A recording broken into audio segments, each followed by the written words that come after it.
Okay, I think we can call to order the 38th meeting of the Massachusetts Gaming Commission on December 4th, 2002.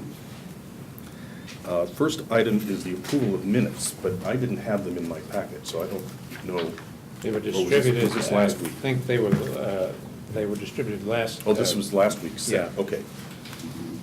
I'm sorry, no, 2 weeks ago. The minutes for last week are not ready for approval. Okay. This is the minutes I'm sorry. of 2 Yeah, weeks ago, which that's were right. distributed last week, but at a late hour, and people had not had time to read them. So they've been distributed to everybody in the packet for the meeting last week. I'm sorry, for the 20th or the 27th? For the 20th. 20th were in the packet Last week. Right. So everybody has those, commissioners have them, and so the question is whether we're prepared today to approve the November 20 minutes. Yeah, I was on the wrong week, right? Right. No, that's good. I was fine with them. Everybody have a chance to read them? Any comments? As always, they were expertly prepared by Commissioner McHugh. Councilor McHugh. I had read them too, and I found them in order. Okay. Okay, so I'd move then, with those accolades, that the minutes of the November 20 meeting be approved as distributed. Second? Any other discussion? All in favor? Aye. The ayes have it. Okay, project work plan. For those of you who have a packet, there is our work chart in your packet. And for those of you who don't, we have it here on the wall. Eileen, can you work on the scroll button just in case? If the commissioners would all look up here, I just wanted to go through a few steps to make sure that we know where we are. For one thing, this green line is the beginning, the background check process. We had presumed that the background check process would start by January 15th. In point of fact, because some of our bidders will be getting their material in early, we're going to be able to start the background check process about a month early, which will pull the whole process forward by about a month. Just while I'm on this, I wanted to point out these two places on your chart, again, opposite the Phase 1, RFA Phase 1 applications, the green line, there is a 2 to 3 month period, both under Category 1 and down here under Category 2, and those are referred to as the hearings period. The hearings period only occurs if there is objection to our background checks. We put that time in there to be on the safe side because oftentimes there are objections. But if we don't have any objections and the background check is accepted by the bidders as we have it submitted, and they accept our decision, then again, we can pick up 2 months in the licensing process for Category 1 and nearly 2 months in the licensing process for Category 2. So I just want to be sure everybody, if you see down here, these are the regulations for the Phase 2 application process. We are prepared to have those regulations done and ready for approval and use by the end of May, and, which means we could start the application the Phase 2 application process as soon as June 1, as opposed to waiting out until the end of September, October 1st. So there's a tremendous amount of flexibility. We're prepared to move forward if the background check information gets into us on time and is clean and is accepted, if our decisions are accepted.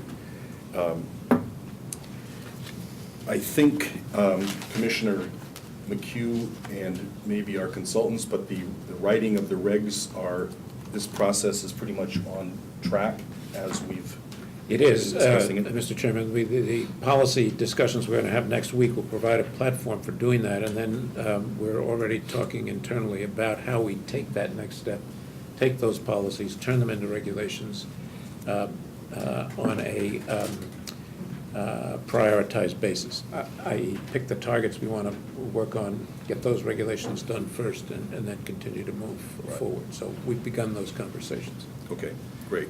And we are on track also for issuing the scope of licensing decisions.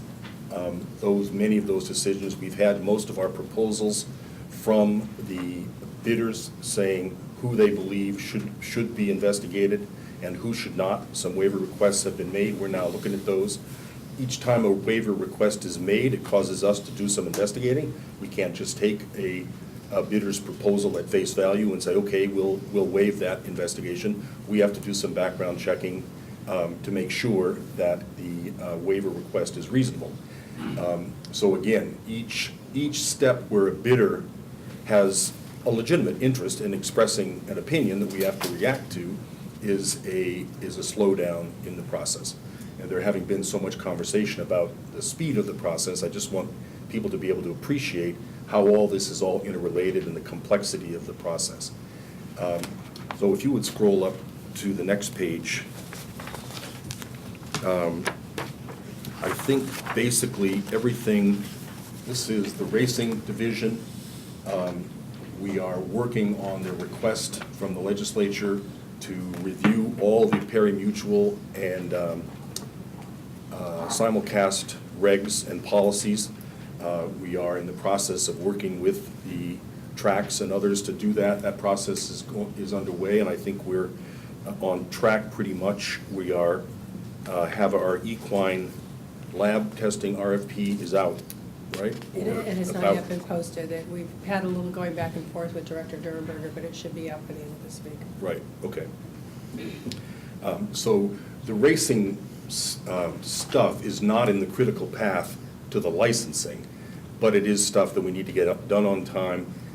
We do need to be ready for the new season, which starts, I guess, April 1st. So these are time sensitive, and we're attentive to this schedule, even though it's not really a critical path to the licensing process. The statutory and regulatory changes for charitable gambling is all done. Well, it's at the end of its process. Sorry, go ahead. Yeah, And explain it that. will be completed by the end of this month, and there will be a proposal for the legislature. We're working with, as you recall, the Attorney General, the Lottery, the Treasury. A meeting is scheduled for later this week. A draft's in circulation. We'll have it in on time. So we're on time with that. Okay, great. The MOU discussions, Commissioner Cameron, anything? Well, we have a plan. We are talking with all our partners. We have not drafted MOUs to date, but we're working in collaboratively as we speak. We will, in short order, be in a position to sign some MOUs. Well, and they're not even due until They're mid-February, not. so That's- I think we're in plenty of time on that. I mean, I think people should know that there have been multitudes of meetings amongst all the law enforcement agencies. You've been,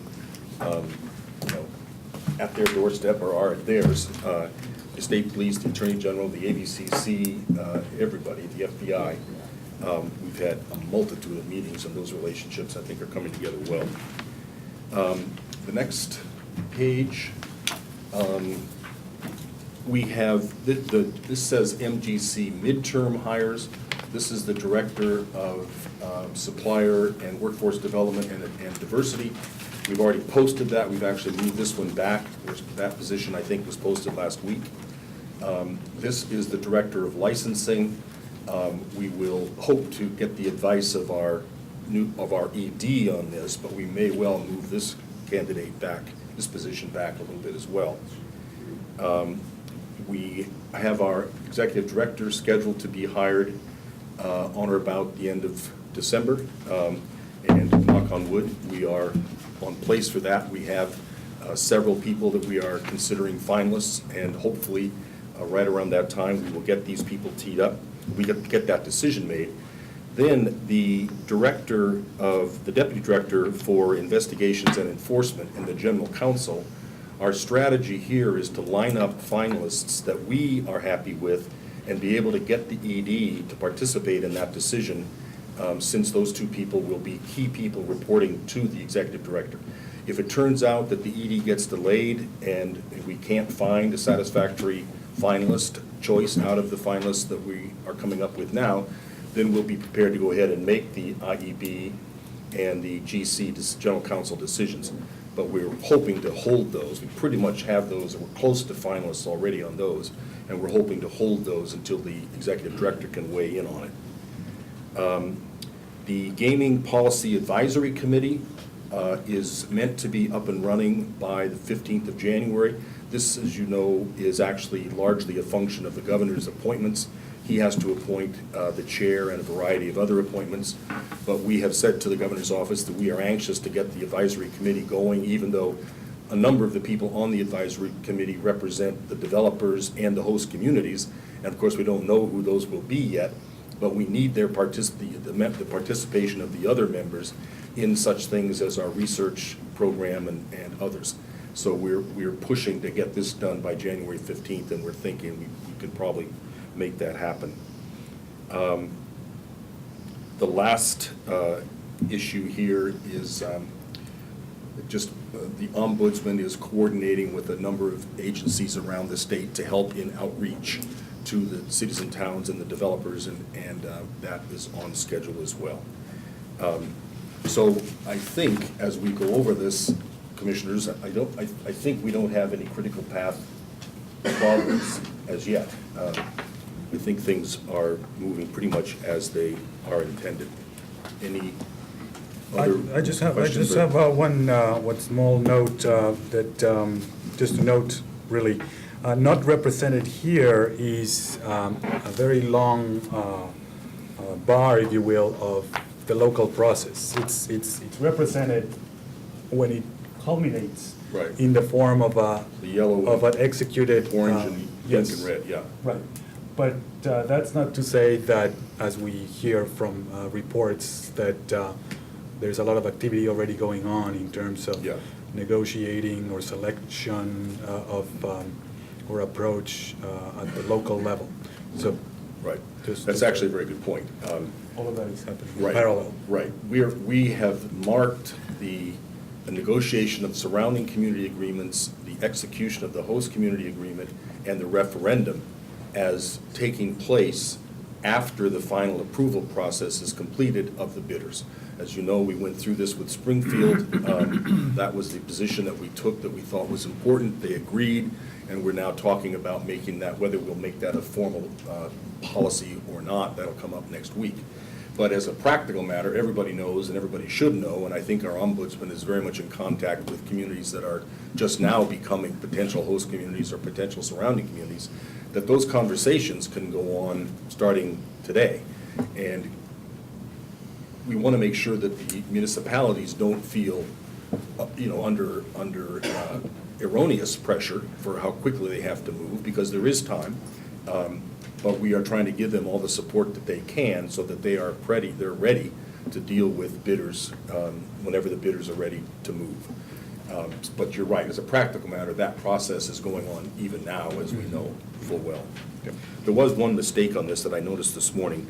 RFA Phase 1 applications, this line says accept application fee, and it stops at December 1. That actually should be extended, to January 15th. Yes. Same as the applications are due.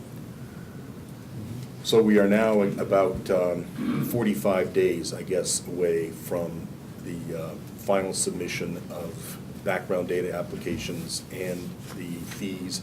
And 45 days from today, we will know the full lay of the land of who are intending to be participants, private sector participants in the process. We will have all their background information filed, and we will have the background checking underway. Anything else on that? That's In regions A and B. Sorry, good point. Right. In regions A and B, and with respect to the Category 2 license, the slots license, right. Correct. Thank you. Okay. Scope of licensing and RFA 1 status report. I don't know who all's taking the lead on this. Mr. Gushin? How are you today? Good. Mr. Chairman, members of the commission. Introduce yourself to our massive public. All right, Frederick Gushin, Managing Director, Spectrum Gaming Group. Just wanted to reiterate, some of the things that you've covered here. We're well into the scope of licensing. We've issued reports to the acting director of the IEB, and there'll be additional reports coming forward in the next couple days and weeks. So we are definitely on schedule or ahead of schedule on scope of licensing. We know that there'll be an application filed relatively quickly, and we are prepared, both Michael and Carol and Spectrum, to get that process started. And I want to emphasize, that these investigations are comprehensive, and we'll move as quick as possible while addressing all the critical issues and the robust type of investigations that are contemplated by the Gaming Act. And I also want to emphasize that the investigative costs are being borne by the applicants, and that is typical around the whole United States for the way gaming has been approached. The applicants pay for the cost of the investigations, and that doesn't come out of the general taxpayer dollars or the general fund. And that concept was adopted in your gaming law as well. The legislature picked the number 400,000 as the deposit, which is most of which, not all of it, most of which is to be applied to the background check, with the option that we could take an assessment if there's more costs. In your experience for other similar kinds of investigations for other big companies, is that number reasonable? Is that number low, high? I would say that and your provision is similar to other provisions in other states. That's the starting point, because the determination of the cost of the investigation is a variety of things: the number of qualifiers, the number of related companies, the parent companies, how complex the organizations are, and of course the issues that surface during the course of the investigation. So I would characterize that as a starting point. In some cases, that may be adequate to cover the investigations. In other cases, where you're dealing with multinational companies that have international operations, that could go beyond that. All right, okay. Good. And of course, then Michael and Carol and Spectrum will be here next week for those meetings Right. on the policy issues as well. Right. Any stumbling block, any unanticipated issues that? I don't see any at this point. We've had meetings with state police and the IEB, and we're trying to do as much planning, in our experience in these investigations. The more pre-planning you can do, then the faster the investigations will get completed. And to try and address all those procedural issues up front is taking place right now, so that we can get a running start. And if we can start earlier than the first week of January, and some of them we will, we're certainly ready, willing, and able to do so. Great. If I could just add to that, Mr. Chair. As far as scope of licensing, we have 9 submissions to date. 2 others we're expecting. We're well on our way to preparing responses. We have 1 completed. One of the questions, and I think it's a question for many of the bidders, is really understanding the qualifiers. And if I could just explain a little bit about the kinds of things we're looking at and responding to. The principal point is that the IEB is empowered to investigate anyone it deems relevant, suitable to the application. A qualifier is a person or entity that must file a complete application and whose individual qualifications must be established in order for the applicant to be found suitable. Now, we will be waiving certain individuals, especially those with less than 1%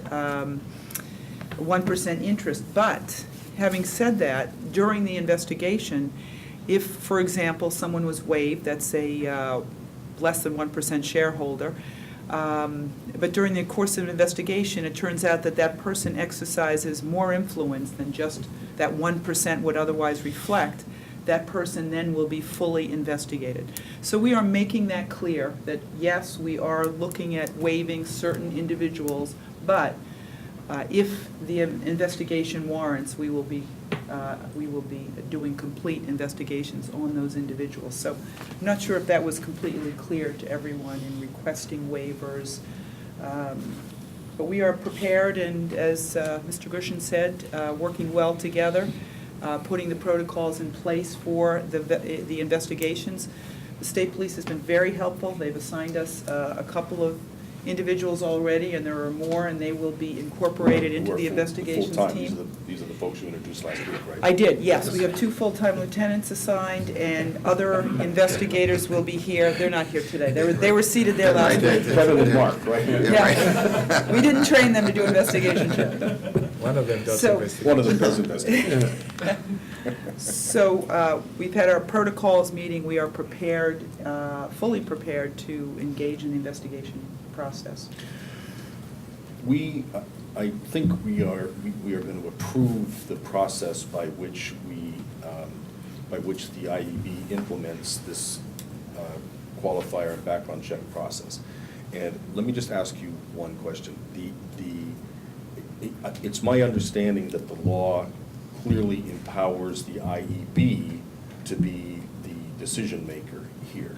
Yes. And if there is a contest, if somebody applies for a waiver, the IEB says to deny it, and the party wants to contest it, that would then come to us, The full commission. to the full commission to consider. Waivers which are approved, waiver applications which are approved under this process, the IEB will simply notify the company that, yes, you've applied for a waiver, and we agree, In the form of a letter. in the form of a We will formal fully explain notification. Right. the recommendations, That. the decisions. So that means that in the cases where waivers are approved, the authority of the approval is completely in the IEB, and the commission doesn't play a role in that. I think I get that, but would you just expand, tell me how that gets arrived at? What we're looking at here is the scope of licensing is the initial part of the investigation, requesting who has to have a full investigation, who does not. So under the law, that is IEB, the Investigations and Enforcement Bureau's responsibility to research the matter and make determinations based on best practices, based on best investigative practices. And certainly we have our gaming consultants who have vast experience in these investigations, who are consulting, who are making recommendations, but certainly it is our determination. And the state police has been very good to date about looking at, because many of the individuals are local and they would not be known otherwise to investigators in another part of the country. So they are looking at those local names closely. So it's a collaborative effort, and we are prepared to make a good determination with the understanding that they can appeal that decision to the full commission.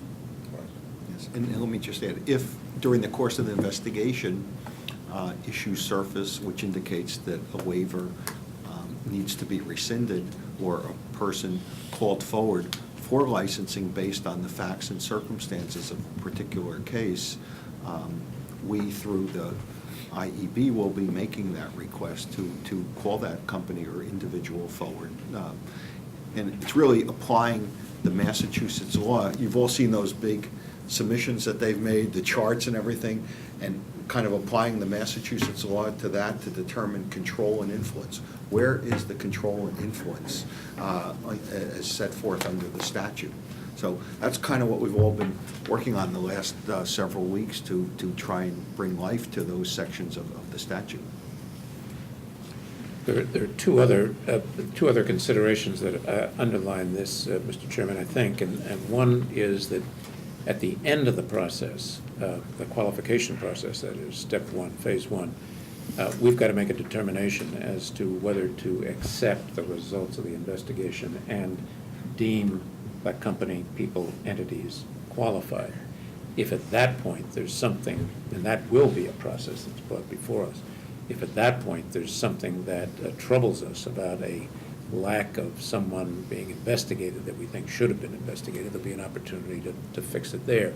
The second related thing is that the legislation that was passed recognizes the desirability of preserving the confidentiality of business processes, sensitive material, trade secrets, and the like.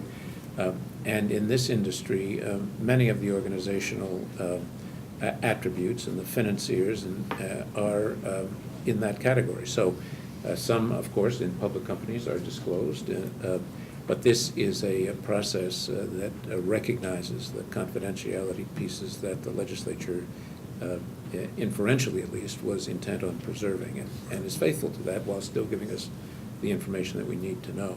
If there's a contest, then of course we take a narrow slice of it and look at that. But the real check on unwarranted grants of waivers comes at the end when we'll have an opportunity to review it. That makes sense to me. I hadn't actually thought, I mean, the privacy thing makes sense to me, but so ultimately, we do have a final bite at the apple. Right. And I forgot that. Just by way of quick update, we executed the contract for these investigations this morning, so we're also good to go from that perspective. Great.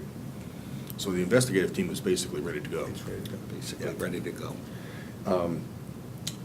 Simply awaiting background information. Does one of you want to frame a motion on this? Do we need that?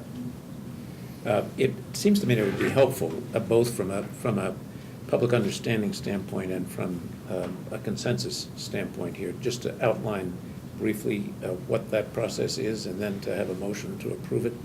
So let me take a crack at that, and Commissioner, if I misspeak, please correct me. The which I guess I don't have to say that, we will anyway.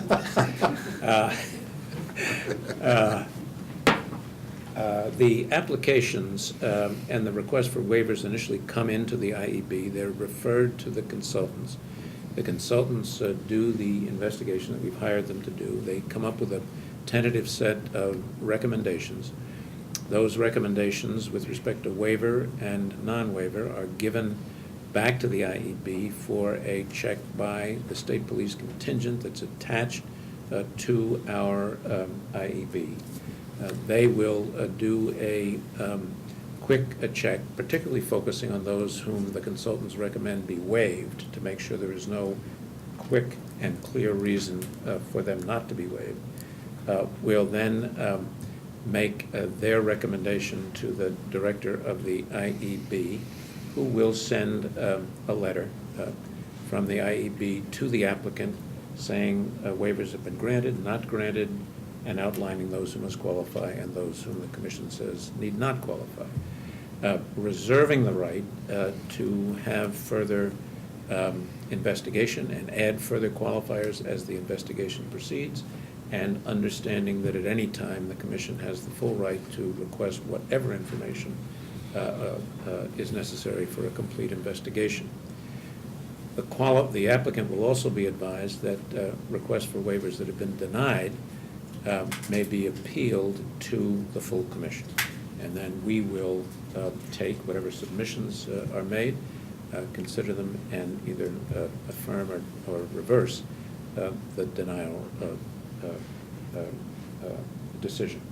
And that essentially is the waiver process. It's consistent with our regulatory framework that we worked so hard on adopting some months ago, and it's consistent with expedition, and it's consistent with preserving the statutory rights of the parties as outlined in the legislation.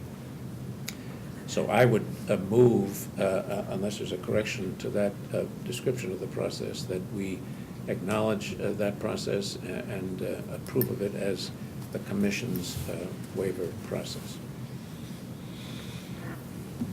Second?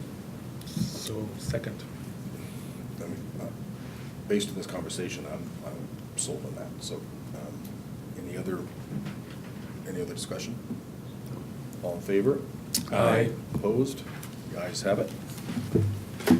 Okay. Very well said. Did you want to talk further about the process, the document process and so forth?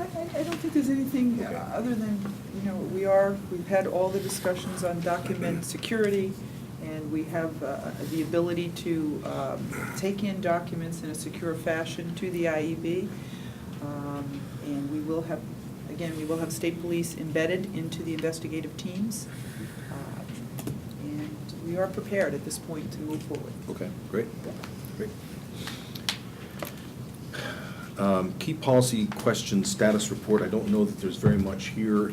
I just wanted to make sure that everybody feels like they are ready, pretty much, or will be ready for next week. At least, our plan was to, for the most part, have written suggestions, or at least written framing of the issues for at least the ones and twos, the highest priority, the 2 high categories of issue, all of which pretty much need to be decided before we can get going very intensely into that reg writing process.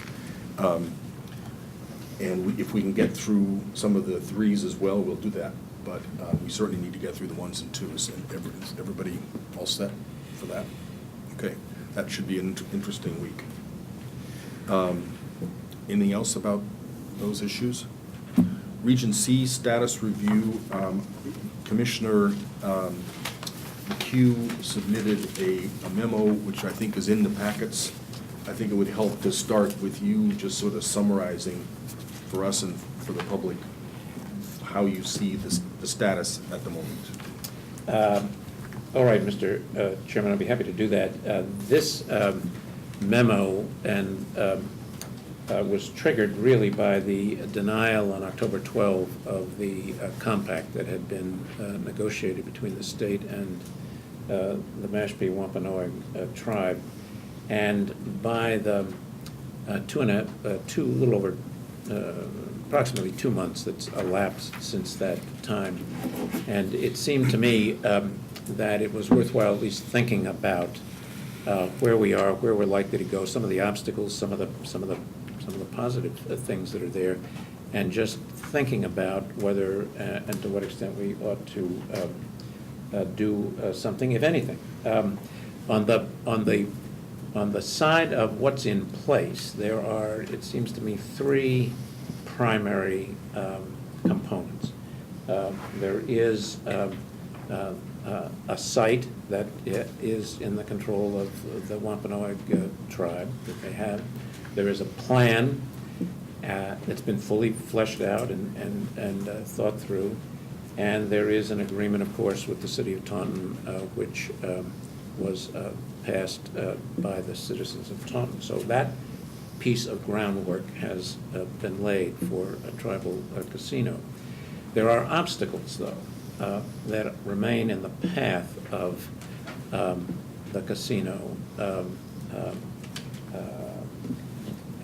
moving forward beyond this. The first of those is the compact, and it is important, I think, to understand that although the compact provided for renegotiation in the event of its disapproval, and although there is every indication that those negotiations will proceed, the denial really focused on the amount that the tribe had agreed in the compact to pay the Commonwealth, and found that amount to be excessive, not simply because of the amount, but because of the kind.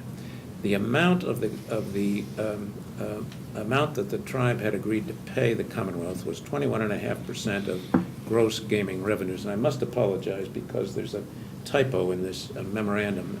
I've used twice the term net gaming revenues. The corrected, the version that goes up on our site will have the correct phraseology. It's gross gaming revenues. They had agreed to pay the Commonwealth 21.5% of gross gaming revenues. But that amount decreased to 15% if the commission awarded a commercial license in Region C. And the statutory framework provides that the state has no power to tax an Indian casino. It can simply receive payments for concessions that it awards the tribe that it's not required to. And looking at the compact, the Bureau of Indian Affairs said the only real concession here is an exclusivity provision in the compact, and the exclusivity provision, if not honored, caused the amount of the payment to decrease from 21.5% to 15%, and therefore the value of the exclusivity provision was 6.5% of gross gaming revenues. And it is fairly clear from reading the compact, from reading the decision, and particularly the things that the Bureau of Indian Affairs said could not be included in the compact, that 6.5% of gross gaming revenues was the only amount in that compact that the Bureau said was appropriate. Whether and to what extent higher figures can be negotiated for additional concessions is something that will have to be determined as it moves forward, and one can make whatever judgments one wants about the political viability of a 6.5% revenue stream. So that's a piece of what's there. A second factor that's on the landscape is a lawsuit brought by a commercial developer, KG Urban, which has a site apparently in the New Bedford area, and which claims that the whole tribal set-aside is a race-based preference that violates the 14th Amendment to the Constitution of the United States. And without going through all the permutations and combinations of doctrine that attend a decision in that case that was made by the Court of Appeals for the First Circuit, the First Circuit said that there was embedded in the litigation a concern of 14th Amendment equal protection, but the set-aside in the legislative process could be viewed as a temporary hold on development of a commercial facility in Region C in order for the IGRA process, the Indian gaming process, to work its way out. But the likelihood that the statutory hold could be viewed as serving the broad federal legislative purposes diminished the longer it remained in place, particularly the longer it remained in place without a fixed termination point in sight. So there is an issue with how long the federal courts will permit a hold on commercial development to be in place in Region C before what the hold looks like is a permanent hold, as opposed to this temporary hold to let the federal process work its way through the necessary approvals. A related factor, the third factor, is the First Circuit's notation of the fact that the Commonwealth of Massachusetts has its own equivalent of the 14th Amendment, and some of the same issues could be raised in litigation in the state courts. They haven't been. The Attorney General takes the position that they'd be unsuccessful, but nonetheless, that piece is there too, and could, if decided adversely to the tribe, have the same effect. The fourth of those factors is the so-called Carcieri decision, which was decided by the Supreme Court of the United States in 2009, which basically says that, well, let me back up a minute. In addition to having an approved compact before a gaming facility can be built, the Secretary of the Interior, through the Bureau of Indian Affairs, has to take into trust the land that will host the casino. And there is legislation that describes how that land is to be taken into trust, the criteria and the like. The Carcieri decision, Carcieri against Salazar is the name of the case, was decided in 2009. And in it, the Supreme Court of the United States, interpreting this statute, said that only tribes that were under federal jurisdiction when the statute was passed in 1934 could have lands taken into trust. So the statute reads that recognized tribes now under federal jurisdiction, is the phrase, recognized tribes now under federal jurisdiction can have land taken into trust. And they interpreted that to say the land had to be in trust the tribe had to be under the jurisdiction of the federal government in 1934. There is a dissent in that case that says maybe tribes can be under the federal jurisdiction even though the feds didn't know it, and the dissent cited some examples of where that occurred.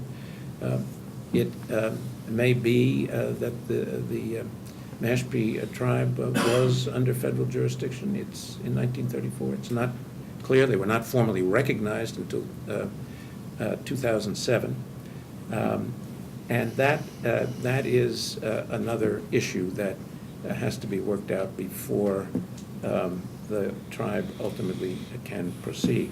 There have been legislative efforts made to correct or to change the Supreme Court's decision going into the future, because it's an interpretation of a statute.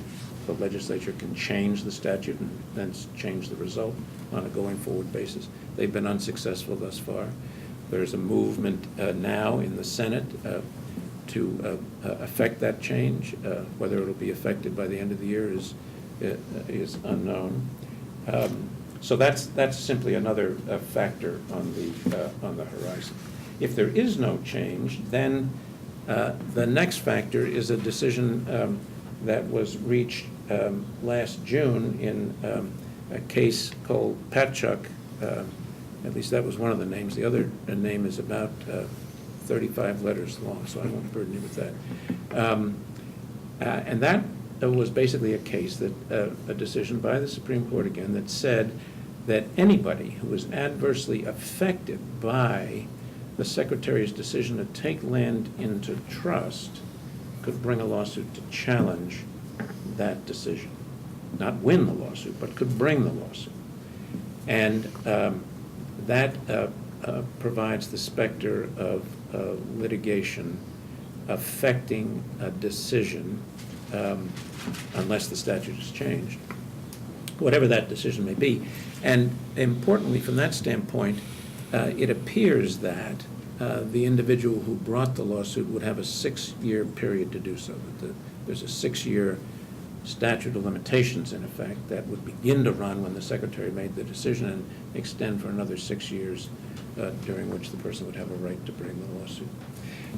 The net of this is not a conclusion, as I see it, that something, that a tribal gaming facility cannot be built in this area, but simply to outline the obstacles that are there, and they're numerous.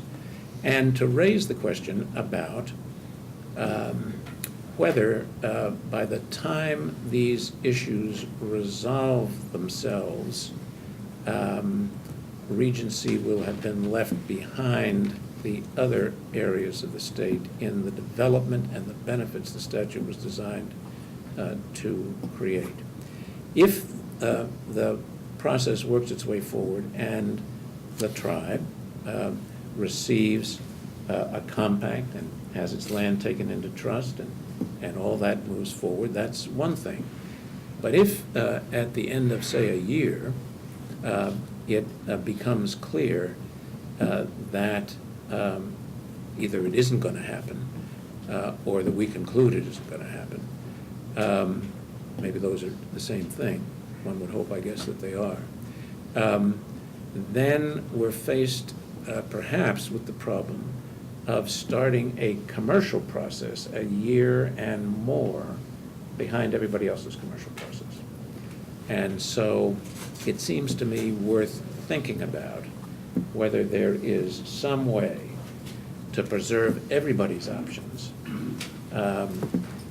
in light of these facts and ensure ourselves and the public that the benefits of the statute accrue to Regency either through the existence of an Indian gaming facility or through the existence of a commercial facility. And in either event, before a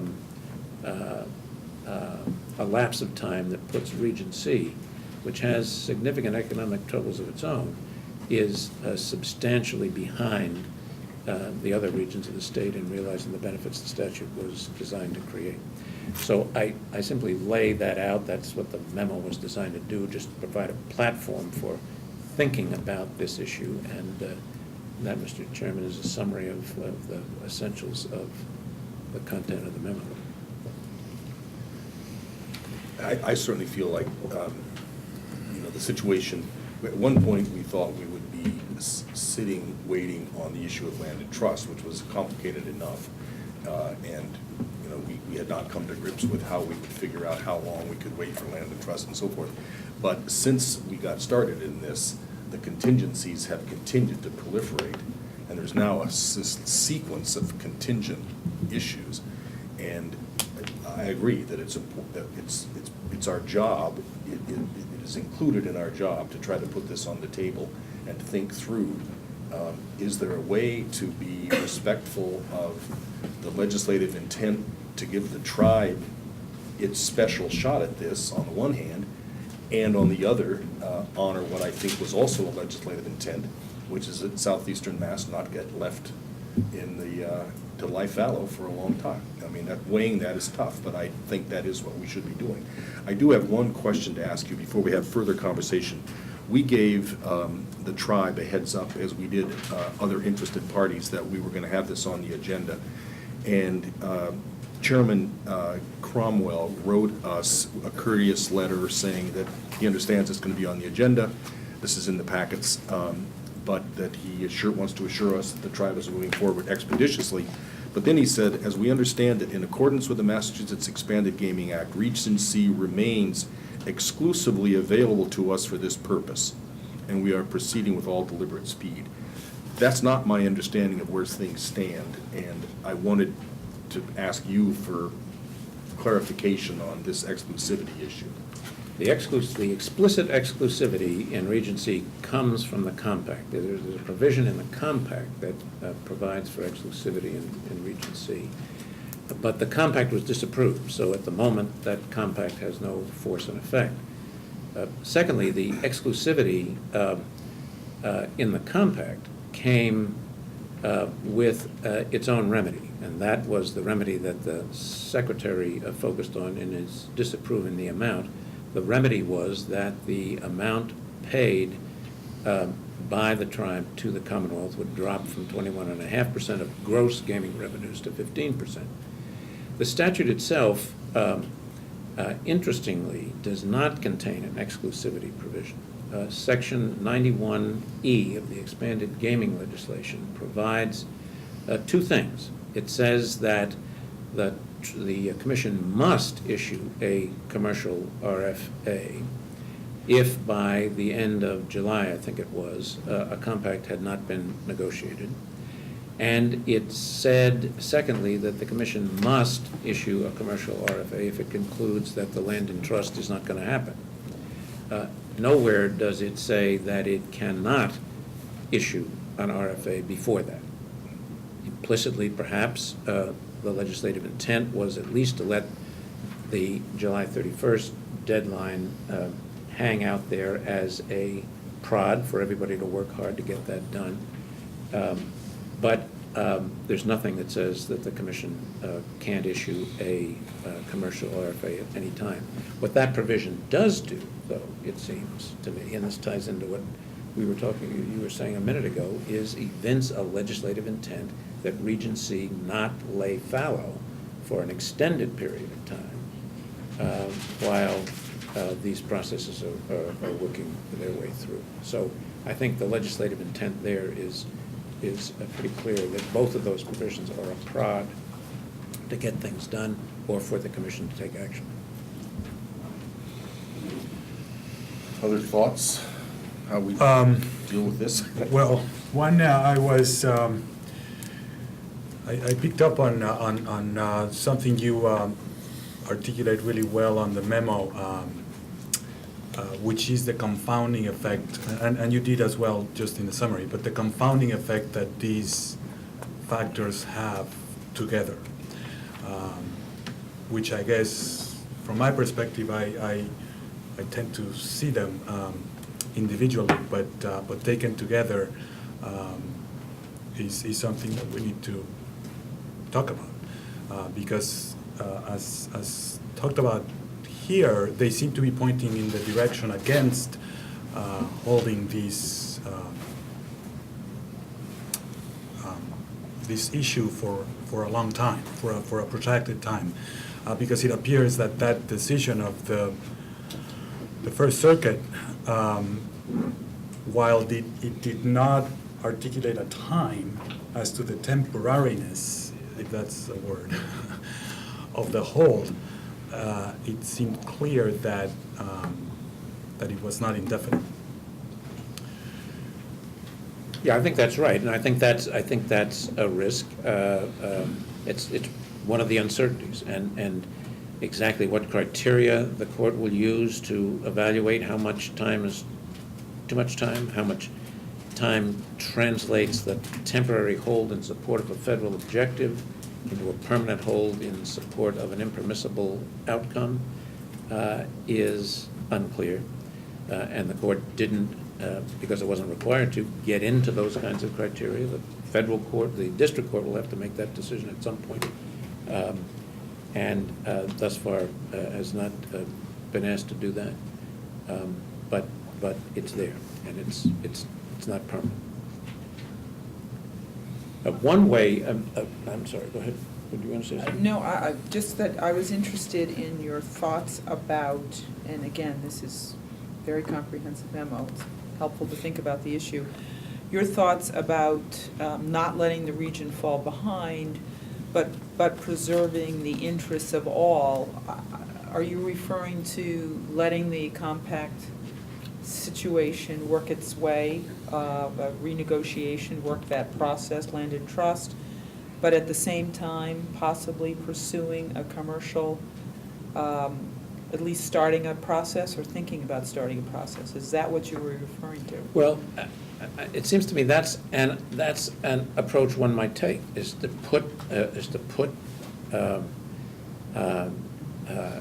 create in effect parallel paths in Region C. I'm not there yet, but it seems to me that may be something worth thinking about, and in effect let the federal state tribal process work its way through. At the same time, start a parallel process for at least the preliminaries of the commercial licensing process.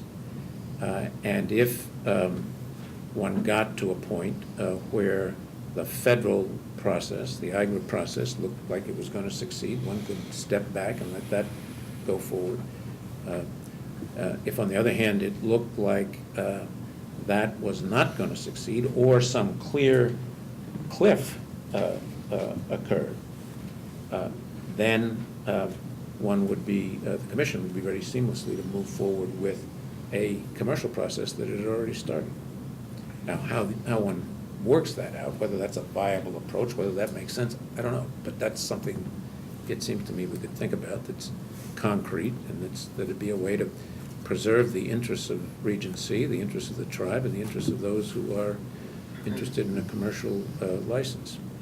In a sense, the commercial license applicants would face risks that a compact would be negotiated that would give the tribe exclusivity in Region C, that would be successful, and that process would go forward, and they would, and we would honor that, and they would therefore not succeed in a license application. But in all these regions, all the applicants are facing competition of one kind or another. This can be viewed as simply another form of competition, it seems to me, from an economic sense, as to which they can take the risks and make whatever judgments they want. So that's one way to approach it. That's not the only one, but it's certainly a way to think about. I don't think we should make a decision today, but I do think we should think about that, or perhaps other approaches that we might take. Would it be relevant or pragmatic or at least important for this commission to start thinking about a timeline in advance? What would constitute perhaps an acceptable time to allow some of these issues to work themselves out or not? And I guess I'm coming from the perspective of it occurs to me that may be a preferable position for this commission, as opposed to arriving to a time where too much time has passed, and now the hold is no longer a temporary hold, if you will. The problem with That's certainly something we could do, and that's been suggested by people. Including the legislature that is thinking about that as well. Right. But they haven't, I mean, that was in the original legislation, right? I mean, they put the time limits in as prods. Right. The difficulty with that is twofold. One, this is this is an organic process, and what looks like a reasonable time today may not in 6 months look like a reasonable time. You know, you get to the end of 6 months, say, and relief is just around the corner. So you extend it, or do you really enforce the 6 months? The second thing is, if you set a deadline out some distance and do nothing else, you're still faced with this, how do you catch up if the deadline passes without anything being done? And if the answer is you start the parallel process so that you're prepared if the deadline comes and goes without success, then what's really the utility of the deadline, as opposed to deciding after 6 months that you've got another 3 months to go, we've looked at what's going on now. And it seems to me that's a fairer way to deal with the enormously complicated problems and issues and concerns that the tribe has to face. It seems to me that not setting a deadline now would allow them to work those things out and give them a better opportunity to do so, free from artificial barriers to add to those that already exist. But I think if we did something on a parallel track, that's going to have the Right. same psychological effect that they're going to, Right. which I'm not sure is a bad thing. No, I don't think it's a bad, I don't think it would be a bad thing either. But it would be functional rather than Right, arbitrary. right. And I don't mean arbitrary in a sense of impermissibly arbitrary, but just Right. any deadline is arbitrary. Right. And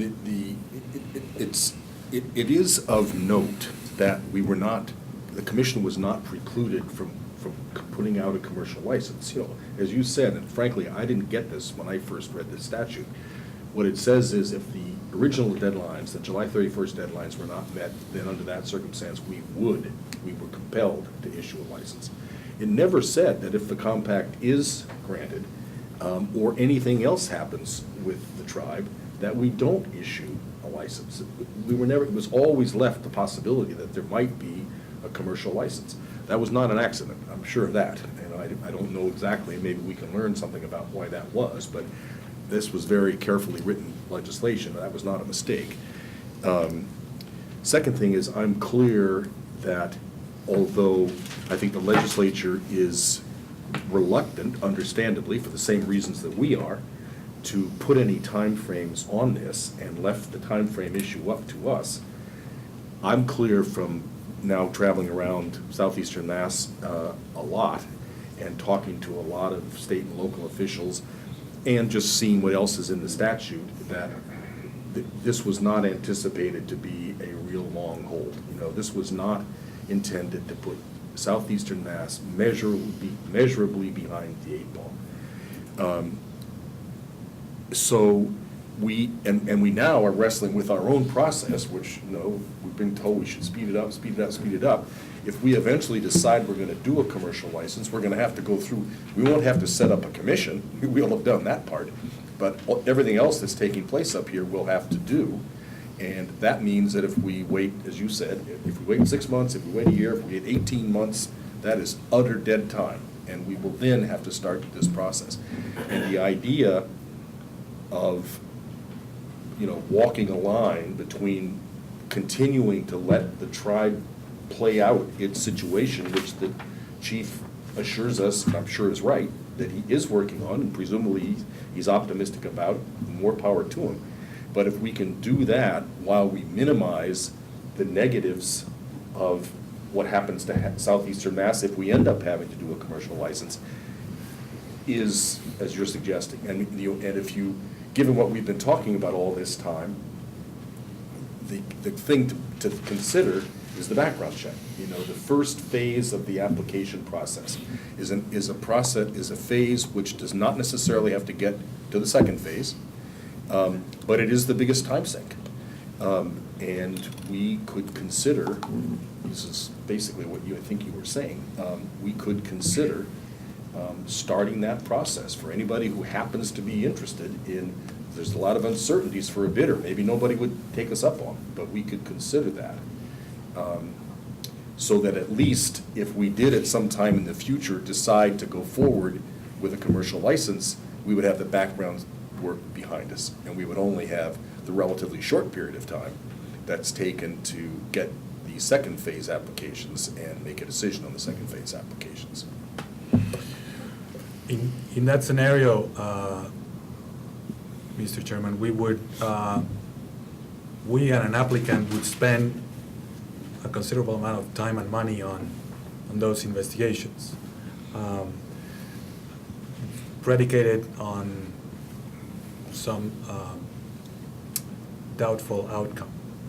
So I wonder what recourse, if you will, or what would have to be thought about or thought through in terms of recouping those costs if new information emerges between the time those investigations are conducted and the eventual award of a license, or not.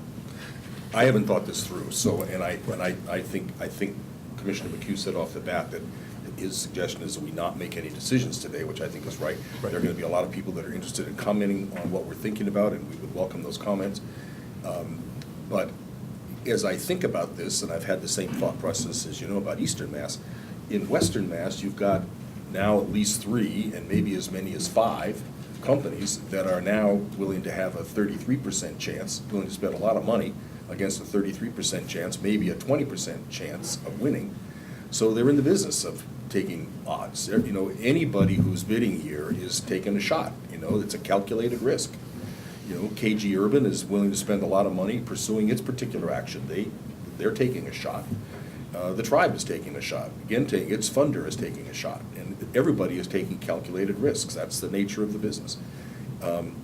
This would pose a calculated risk. And we may, I think you're right, we may have to think through our regs.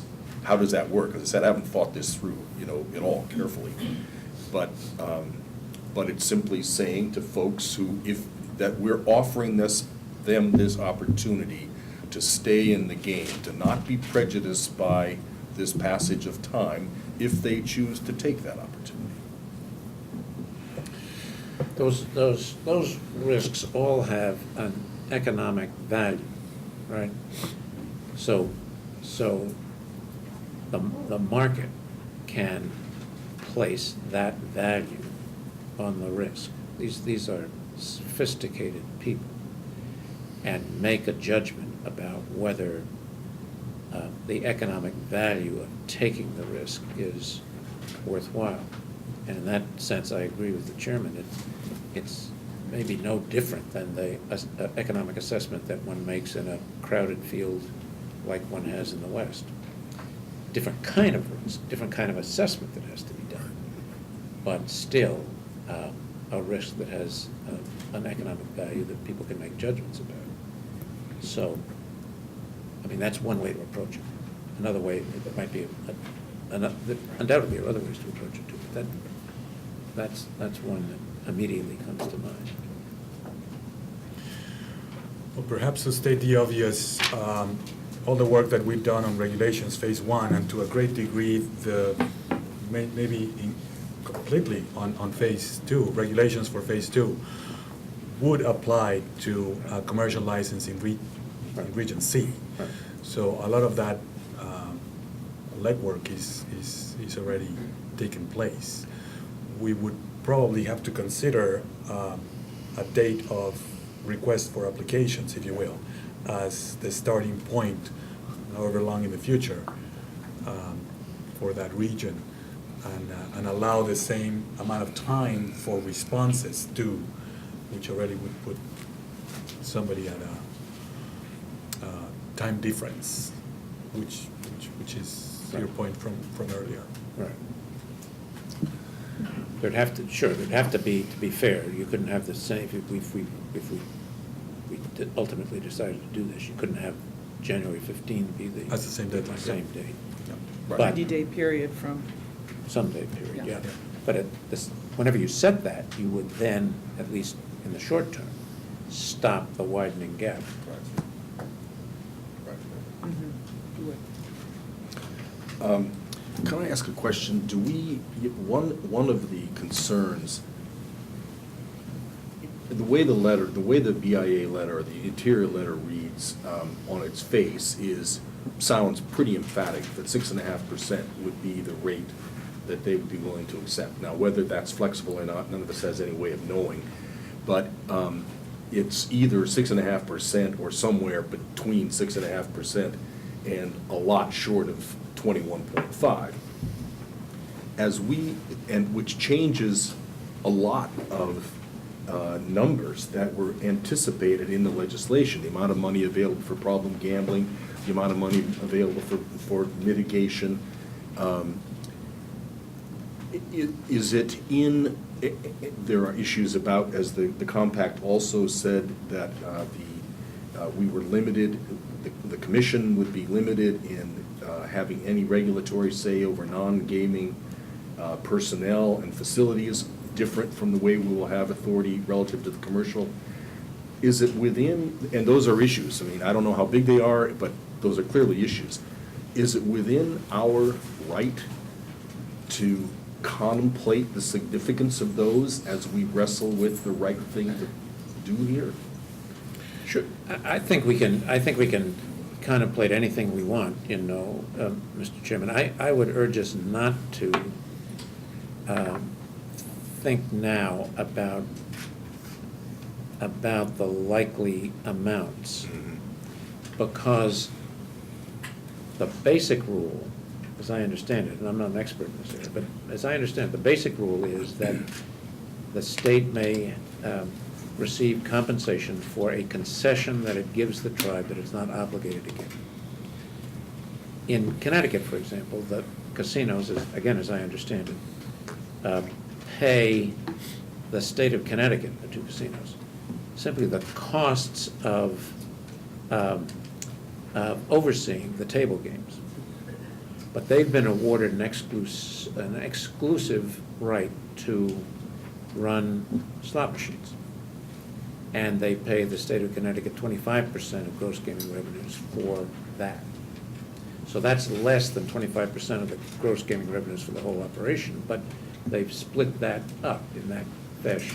Now, what's going to happen, it seems to me, in the renewed negotiations is the able lawyers on both sides are going to look at other concessions that are permissible under IGRA, see what they are, see what value can be attached to them realistically, and then put them in the compact. And we, at this point, don't have any idea what they're going to come up with. Right.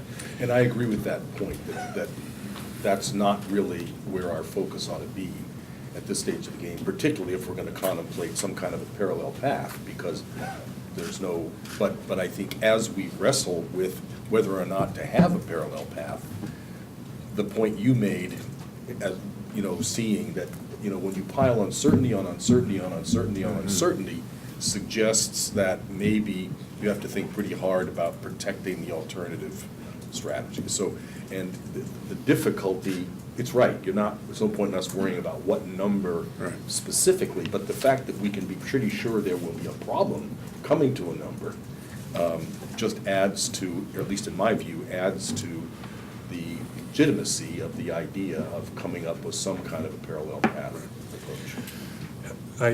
I'm thinking of another scenario, which is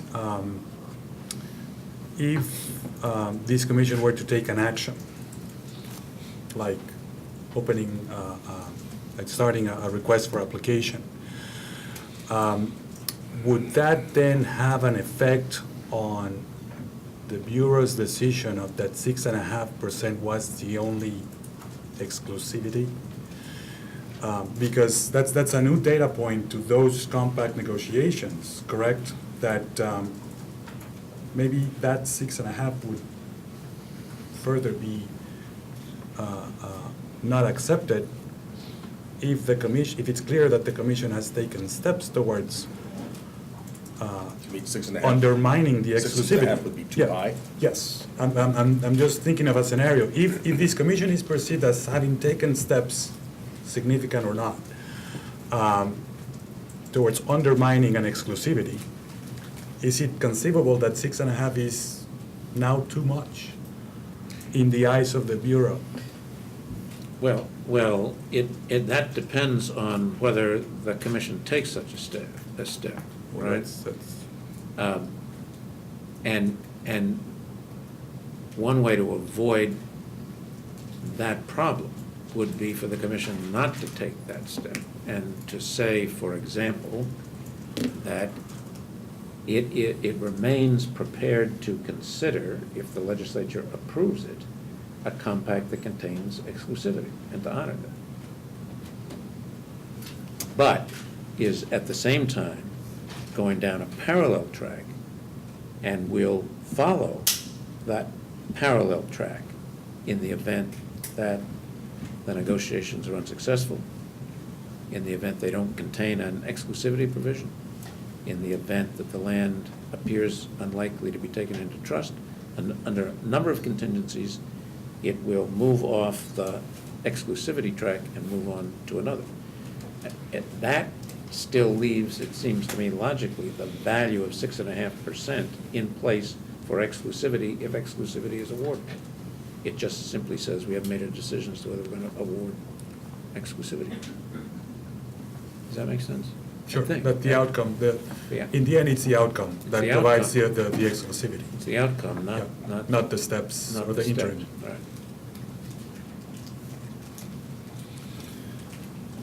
Other thoughts, ideas?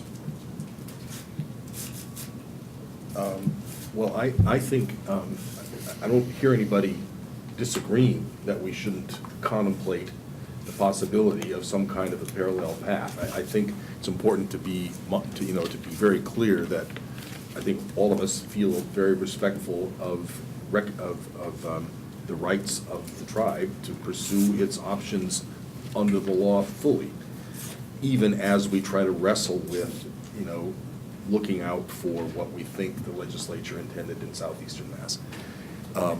And I don't hear anybody objecting to that, and I don't hear anybody objecting to Commissioner McHugh's idea that we think about an alternative.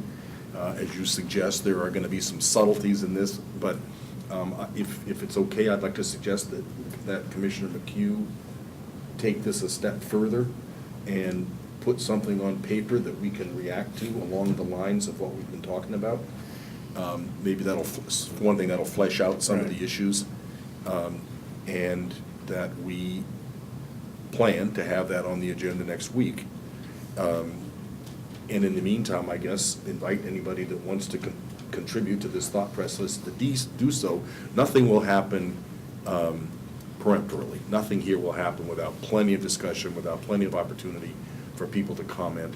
Even if we do come up with something next week, I'm sure we will, we can assure people that there will be an opportunity further to react to that. Because I think we don't want to take any step here hastily, but we do want to think this through. So if everybody's okay with that, I would ask Commissioner McHugh to do that. I'd be happy to do that, Mr. Chairman. I just would underscore the thought that this would be a discussion item for next week, and maybe we'd even coalesce around a tentative something, but then certainly want to have a full reaction to it before we took a vote, so that this would be another discussion item for next week. But I'd be happy to do that under those circumstances. Yeah. Are there folks that we should plan to reach out to in advance of that meeting to get their input? Well, At the next we meeting. reached out to everybody who had a particular interest in this before this meeting, so I'm sure everybody's paying attention. I mean, we might think of somebody else, but we gave a heads up to the key parties that just to make sure they knew this was going to be on the Right. agenda. We didn't say any more than that, but Right. I think everybody's probably pretty well teed up. We told the governor's office, we told the legislature, we told the tribe, we told the community. I'm not sure who else, but I'm not sure if there's anybody. Is there anybody else that you can think of that we should? No, I'm just thinking, obviously, now that they'll have had a chance to see this, should we try to block out some time in the schedule for those interested parties to have some time? Oh, I see. To talk about it directly with us? Next week is a busy. I would think, it's not just next week is a busy week, but I think it would be helpful, I mean, certainly comments at any time are welcome, but I think it would be helpful to take this, as long as we're thinking this way, to put something on the table that has another level of concreteness, and then allow people not only to talk about the idea, but if they accept the idea, to help us think through the execution, which would be another week for comments or something, and then perhaps take a vote the week after that. Okay. So that we make sure that everybody has a chance to be heard, and that we get the benefit of what undoubtedly will be a lot of thoughtful commentary. Some schedule. Yeah. Okay, great. Thank you. That's important and helpful. All right, administration, personnel searches. I don't know that there's anything new to report. We did post the director of supplier and workforce development. Anything else that's hot? Okay. The stenography procurement, is that Commissioner Zuniga? Yes, well, I can provide a background. Included in the packet here is a memorandum from Director Glovsky relative to the procurement of stenographic services and her recommendation. If everybody had a chance to read through the memorandum, the recommendation is that the Gaming Commission accept the following 3 vendors and pre-qualify all 3 of them to conduct stenographic and transcript services based on the responses to the request for responses conducted on October 26, 2012. Those vendors are Catuogno and Stentel, Reporters, Inc., and Copley Court Reporting. I can take any questions if there are any, or we can ask them of Director Glovsky, who helped us with the administration of this procurement. I should know the answer to this, but I didn't see it. My quick reading of this memorandum is, are the services included, the preparation of draft minutes? That's correct. They are? Yes, they do. Transcript plus the. Transcript for the plus draft minutes, yep. Transcript plus, they're 2 different documents. Yes. What we did was we got hourly rates for a variety of services, and included in that was for the preparation of summarized minutes. So Okay. there's a separate Okay. fee for that. Right. All right. Okay.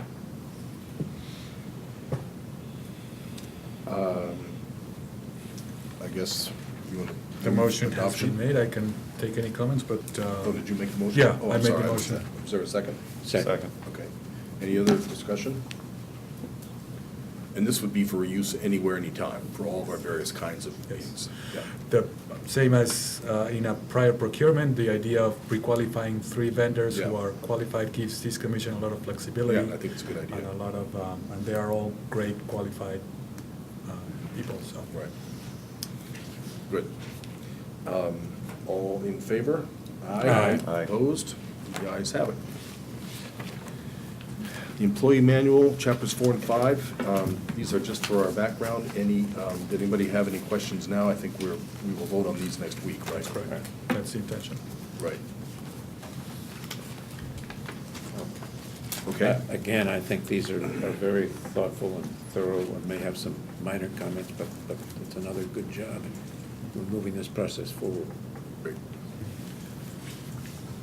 Okay. Racing Division, our director is out sick. Do you have I am Commissioner prepared to Cameron? give a report, All right. Mr. Chair. The working group had their second meeting. They met out at Plain Ridge this past week to talk very similar discussion to what transpired at Suffolk, talking equine medications, best practices, model rules, good discussions by all accounts. Also, the resumes, the deadlines are close of business today for the posted positions for racing. Interviews are being scheduled for next week, and staff are beginning stages of cleaning out the lab at this time, and they're looking for storage. There are quite a few files, we're told, back to 1935, racing files. So I think in the future that may be something we look to automate, to put on disks, but for now we are looking for some storage in order to take possession of the files. Janice is looking at me. Have we looked at trying to get them converted to microfiche? Not at this time. We don't feel like we have enough time before January 1 to do that. So Okay. we're going to probably look for storage and then start immediately after that to look for, to start that process. Some of those files are really go back into the glory days of racing in Massachusetts. I mean, so it'd be really important to preserve them. I think you're correct. Would you like to look through them as we? No. Okay. Well, actually, That'd be kind of fun. actually, it'd be kind of fun, yeah. I mean, some of those horses that raced over there, when the Mass Cap that was one of the premier races on the East Coast. Some great races were over there. Yeah, maybe I would like to look through. Okay, we'll make that available. That concludes my report, Mr. Chair. Okay, great. Item 6, public education information, Ombudsman Ziemba.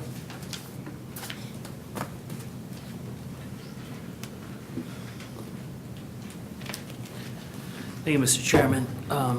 We continue to field questions from hosts and potential surrounding communities. Of particular focus over this past week have been the cities of Holyoke and the city of Everett.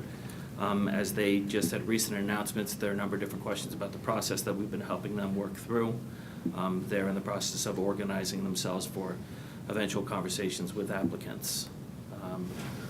We have received a number of inquiries over this last week regarding racing fund local aid payments from a number of legislators and This is the dog payment. this is the dog, yeah. So what we decided to do is that we decided to get more of a historical analysis of how those payments have been made over the last, not over the last couple of fiscal years, but going back to FY08 and FY09, and how the treasurer's office has been involved or not involved in those payments. Council Murray has prepared a memo that we can circulate in the next day or so, but it's my hope that we can get some resolution to this matter very quickly, just because of the level of interest.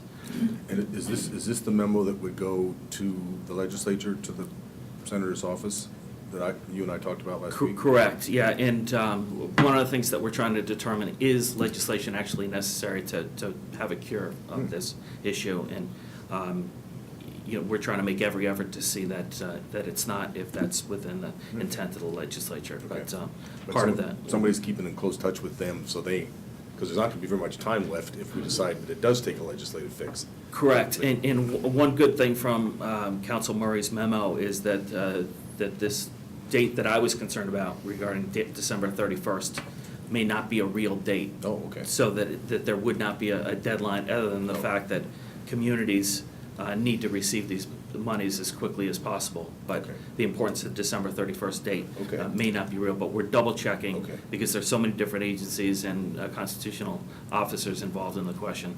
It's a Okay. little bit tricky. If it isn't, then I gave a bum steer to Senator Pacheco, and we would just need to straighten that out with him, because Correct, yeah, and I've been in contact with Senator Pacheco's office, called them as of yesterday, asking them for just another day or so to Okay, resolve this, great. and have been in touch with another senator, and I'll be in touch with all of them within the next hour, if not days. Okay.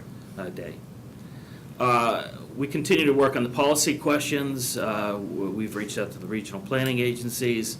local and host communities, surrounding communities, to get some of the answers that we'll be discussing next week. There's a question that we received regarding the public availability of comments that we've received to date. I don't think we've yet posted those on our website, and I put it up to the commission if that's something we do now, or if we do as we start considering them next week. Wait a minute. We did put we posted a lot of the questions came into the website.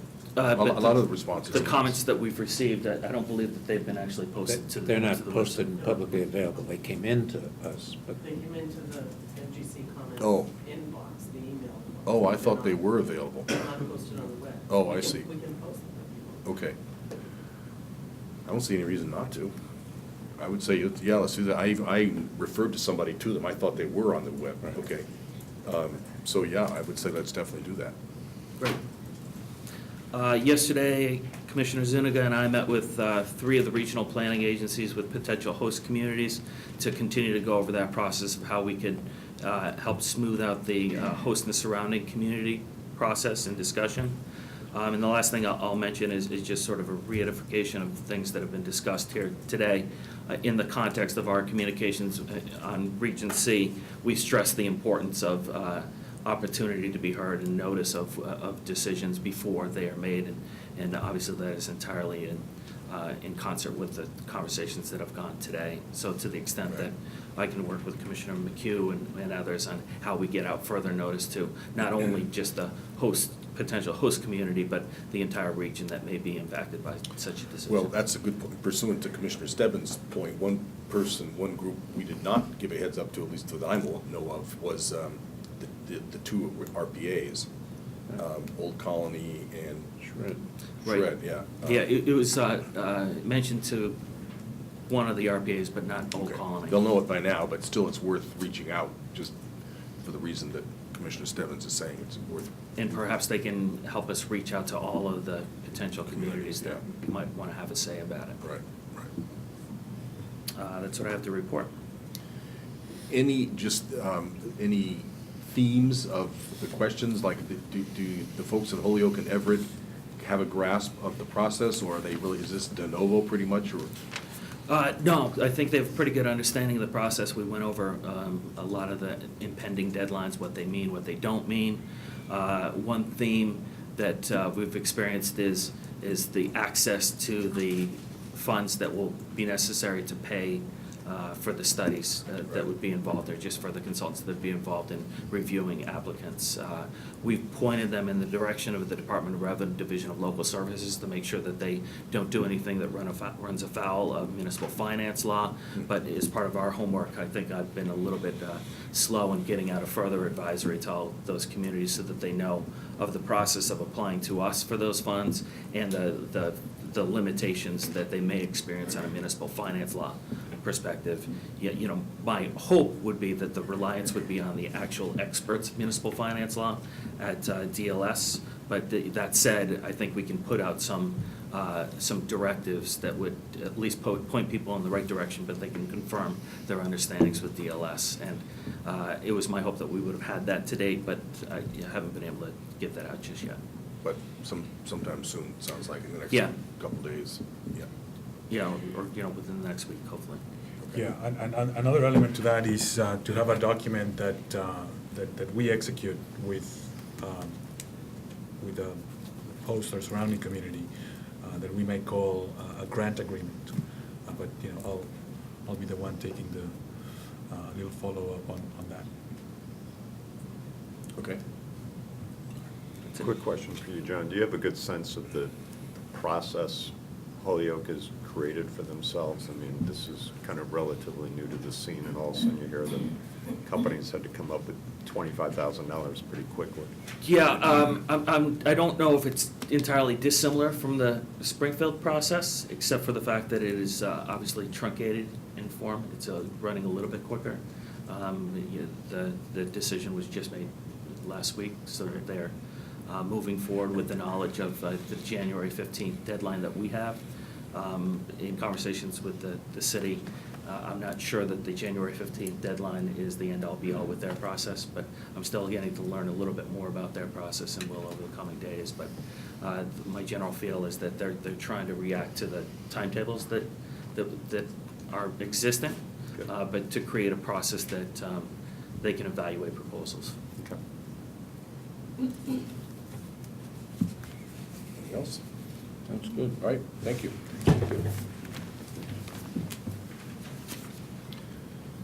Our conference on the 12th, promoting sustainability and achieving design excellence. I don't know, is there anything else to talk about that? We continue to get the word out. Just as a reminder, one of the reasons we're having this is that, several places in the statute, it gives the commission the authority to create regulations with respect to design, as well as in Section 18, it talks about this, we will evaluate proposals based on the sustainability of buildings and their ability to reach certain LEED certification levels. So, this is a helpful forum. I hope will be a helpful forum for us in terms of, some of the policy questions that we're raising as we move ahead to the RFA2 process. So, I guess the subject matter is not to be taken lightly. No, I totally agree with that, and even, design excellence, having architects talk to us about what they think design excellence means, particularly when the legislation talks about, merging the facilities into the cultural landscape, the pre-existing cultural landscape. I think this, I hope we get a lot of really good stuff here, because this is a really important area, and I hope our prospective bidders will be there too, because I think that, I hope there'll be good stuff. Do we have a sign-up sheet for that? Is it? It's on the website.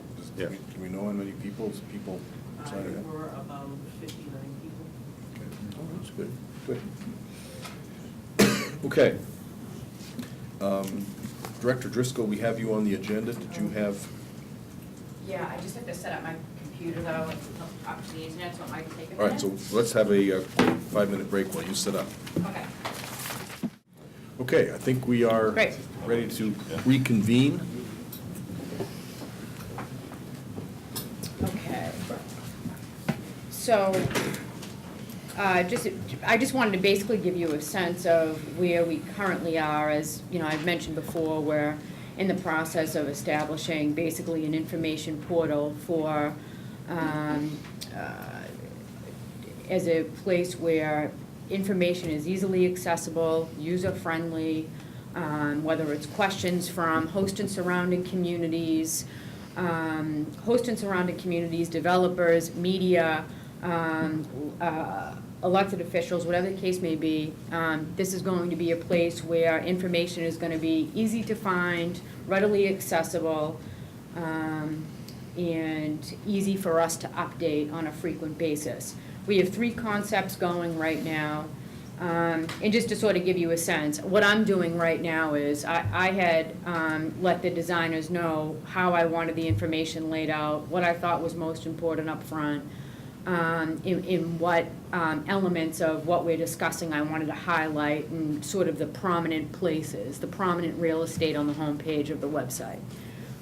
So they gave me 3 options. I'm in the process now of reviewing them to basically decide which one I think achieves our goals. So, but just to give you a sense of where it's headed, one of the first concepts looks something like this. Hopefully this comes up quickly. Okay, so as you can see, this would basically be the start of the home page. Okay, should have just done that. I don't know why I did.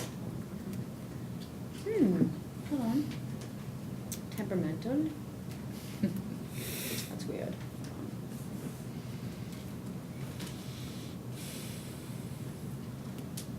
Okay, that took me to the second page. So basically a home page, it would have a revolving pick at the front, get out some key messages. As you can see up top here, it's got an about section, the commission, news and events, our blog, licensing and regulations, and then the I want to section. That will be key because in the I want to section, it will say, fill out an application, look for job opportunities, contact the commission, request a speaker, report a crime, whatever the case may be. There'll be a key list of I want tos right there. As you can see up top here, we have all of our social media availabilities, key place for jobs, key place for contact, key place to have, to identify problem gambling resources, 1-800 number, things along those lines. As the page moves down here, we'll have our key news and updates up in the left-hand corner, events on the side where you see all of our live streaming videos. Again, if you go down here, those would be, as you can see on the left, basically blog entries, press releases, latest news. You know, a perfect example of that would be when, for example, Ombudsman Ziemba goes to a meeting with regional planning groups, meets with a surrounding or host community, comes back with some immediate information of a frequent question, for example, that he's getting. Great opportunity to blog about it. Commissioner McHugh attends a responsible gambling forum, like he did last week, comes back with some feedback. Great place to do 2 paragraphs on your experience and insights that you took away from that meeting. Socialize with us, that's basically an ongoing, almost like a Twitter feed, basically, where every time we tweet something, the latest pops up right there. You scroll down, again, part of the homepage. Stay updated on the Massachusetts Gaming Commission. That's where people can fill in their email address and be very specific, check off what they want from us, so people can get as much or as little information as they're interested in. Meeting notices and agendas, public hearing notices, press releases, and then what will soon be our newsletter. Over here in the corner, it says, tell us what you think. I thought that was very important to have a tell us what you think category, you know, and that will. This is Gail with the pigtails? Well, maybe we'll remove the pigtail profile, but then again, and that's where you can read bios, you can sign up for our speakers bureau, et cetera. You know, important information is repeated back again down here. When somebody signs up for those little checkoff boxes, then after that, it's all automated. Correct. Yeah, That will all that's be great. automated. So That's by good. the way, I don't want to oversimplify. Although we've got the design down and we know where we're headed, I don't want to oversimplify what it's going to take to actually Right. build this out, because that's Right. going to be a little bit more complicated, but we're headed in a good direction. So let me go back here. So, and just to give you a sense, if we went with that concept, here's what the drop-down would look like. Hold on. Again, with an idea that this should be very easy to navigate. See, I can't click on any of these, but as you can see, under the About section, if you want to read the law, if you're a developer looking for information, if you want an update on the tribal situation, that area where it says diversity will actually be a workforce development / diversity segment. Procurement, racing, the research agenda, host and surrounding, FAQs. We really tried to break it down. By the way, we'll be adding the necessary areas as we go, but just to get started, these are what we've seen to be some of the key issues. I'm going to just take you to concept, which happens, I think, to be, okay. So here's a little bit of a different concept. This, for me, I really wanted to stress timeline. So on the home page, there would be a very prominent calendar that would actually be color-coded, where we would be able to have all of our open meetings, speaking engagements, public hearings, educational forums, and then also it would be key to highlight milestones and deadlines. So given the fact and clearly that timeline continues to be a very prominent part of this discussion, I wanted to make it a prominent part of the homepage.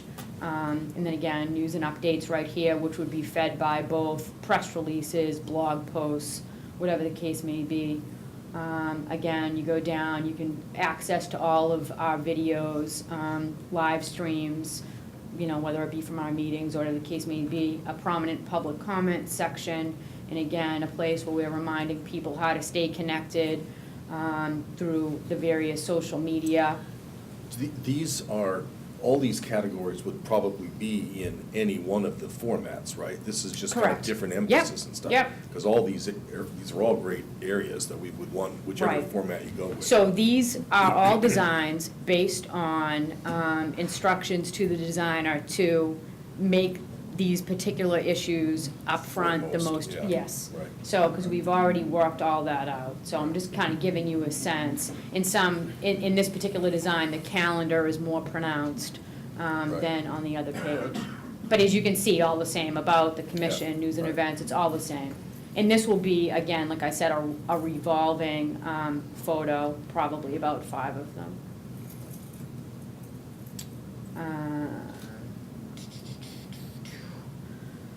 Let's go to concept 3.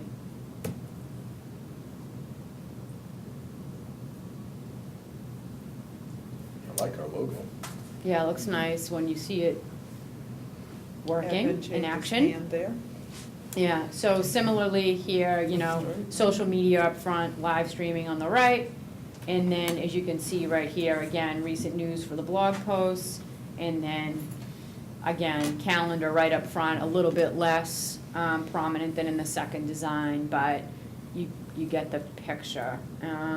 Public comments, and again, a place, if you look down here, again, a prominent place for people to sign up to receive very specifically the type of information that they desire to get, so that we're not bombarding people with more information than they want, but they can actually tailor it to hear from us on things that matter to them most.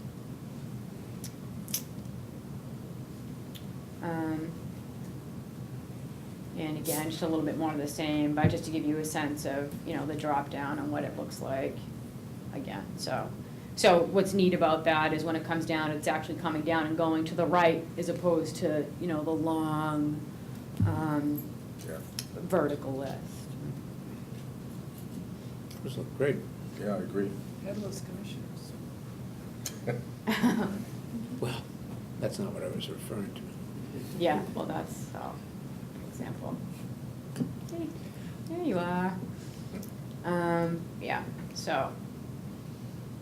But I think that this is gonna be really helpful, again, because what's happening is, as we know, I mean, just the vast number of issues that keep presenting themselves. The one other thing too that, you know, I suggest strongly that we add is, like I said, you know, I want timeline to be front and center, so I'm leaning towards the design that has the calendar prominent, because we do get asked so frequently about various dates.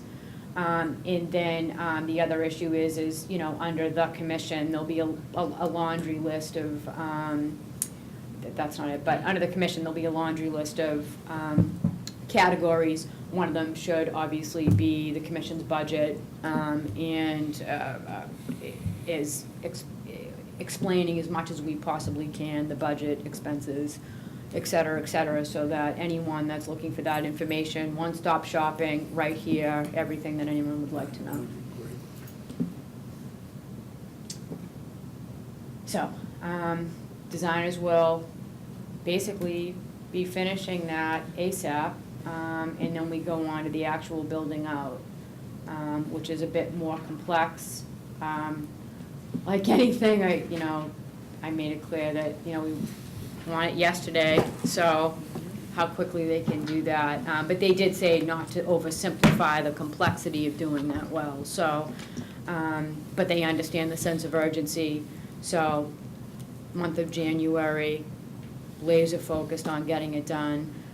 I think we're happy with the designs. I don't, you know, there's no sense, you know, it doesn't make sense in going back and forth. I think it hits on exactly what we needed to. And now it's just a matter of, I'm doing the content while they do the necessary designs, and I think hopefully the month of January, we'll have it done. Great, great. That's good. Okay. Thank you. Looks terrific. Anything else on your? No, agenda? I mean, again, many media inquiries on many different issues that we're just trying to keep up on. Speakers Bureau requests we're trying to keep up on, and just getting as much, and again, promoting the Casino Design Forum, and also getting something out this week that clearly defines for the public what the plan is for the meetings and the policy questions next week. That will go out by the end of the week. Right. Great. Okay. Good. Thank you. Great, thank you. I think that's the end. Any other business or anything I missed? All right, the motion to adjourn? So moved. Okay. All in favor? Aye. All right. Thank you, folks. Thank you.